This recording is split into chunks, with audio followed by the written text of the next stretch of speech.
Young men are increasingly the target of internet gambling companies. That's the latest finding by researchers at Monash University, who say that sports betting and online gambling sites are using new marketing strategies to attract young men with disposable incomes. And the 24-hour availability of the sites is also concerning the researchers. But for its part, the industry says it is vigilant and responsible. John Stewart reports, and his story includes a young problem gambler who asked for anonymity. Jackson Lemon is a 22-year-old university student. He plays internet poker up to 40 hours a week to pay his way through uni. On average, he bets about $5,000 per day and says so far he's well ahead. I play anywhere between about 6 and 14 tables at a time, so 6 to 14 hands at a time. And the number of opponents can vary anywhere between sort of 20 and up to 80 or something, I guess. Jackson is studying engineering and was among the brightest high school students in the state. He's good at maths and says he uses a strategic approach. You got to look at what they're doing, like their betting patterns, how long they're taking to make decisions, and compare it to what they've done before and things you've seen them do. And you kind of just weigh up all that imperfect information to try and come up with an answer. Are there some players who are too good and you know to sort of avoid or be cautious around?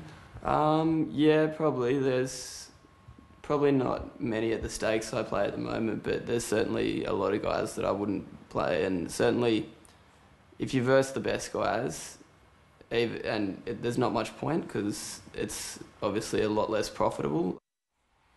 Jackson says he's not addicted to poker and can walk away from the game. But that's not the case for many other online gamblers. You just feel sick through your stomach. You can get very, very down. I've been through times when I'm extremely depressed.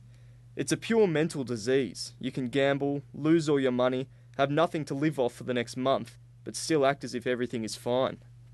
This young man is also a university student and part-time worker. He's a compulsive gambler and has lost tens of thousands of dollars on online poker and sports betting. He says the internet is open 24/7 and is making gambling much harder to resist.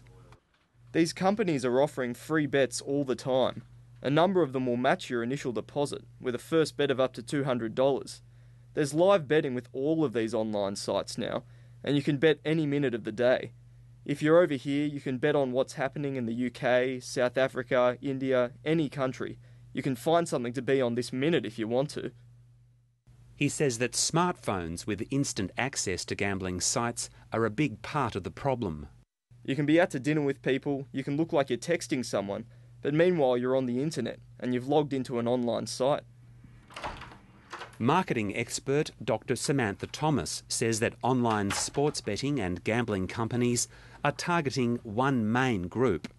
They're particularly targeting young male sports fans between the ages of 18 and 35 because they're the group that both love sports but also are prepared to take a few risks with their income and finally are the most engaged and connected with technology than we've ever seen.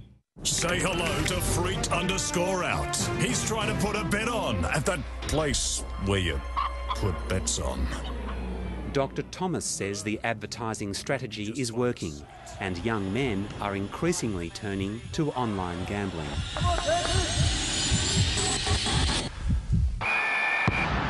They feel that they have a lot more disposable income to play around with and that if they lose, they're not putting anything at risk. They don't have a mortgage or a family to take care of.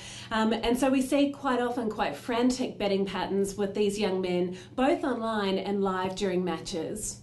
And Cherry Evans on the Keno replay said, "My number's up, baby. Dummy, dummy, whoosh." In he goes, the kid scores a grand final try. Dr. Thomas's latest research shows that young men tend to bet large amounts on the big sporting events. So one of the things that we've seen from our research is that young men are betting more and more, particularly on special events. So they're during peak sporting events, the finals of matches, for example, certain special events like who's going to win the Brownlow or the Coleman Medal. In fact, after his second round match, he blew out to $8.50. He's come back in to $2.20, but Novak Djokovic still the heavy favourite with the punters at $1.76. The federal government has moved to ban live odds from television sport. The online sports betting industry accepts the change, but wants odds to be discussed by commentators before the game. Our belief was that the reason why live odds advertising was strong was because there's a market there. It is a growing market, live betting, but we're also of the opinion that live punters are well educated. They know what's going on anyway, so we certainly don't expect turnover to suffer. So very helpful and happy to meet the regulators halfway. But gambling critics say the culture of gambling has become so embedded in sporting events that young people can no longer separate sport from betting. And the truth is that even kids, I go to the footy and watch them when the odds come up on the scoreboard, they're discussing the odds. When they're playing their local footy or cricket match, they'll talk about the odds of who's going to be the 12th man for the cricket game. This is a normalising that I think is terribly dangerous, terribly destructive, and really gingering up the next generation as fodder for gambling problems.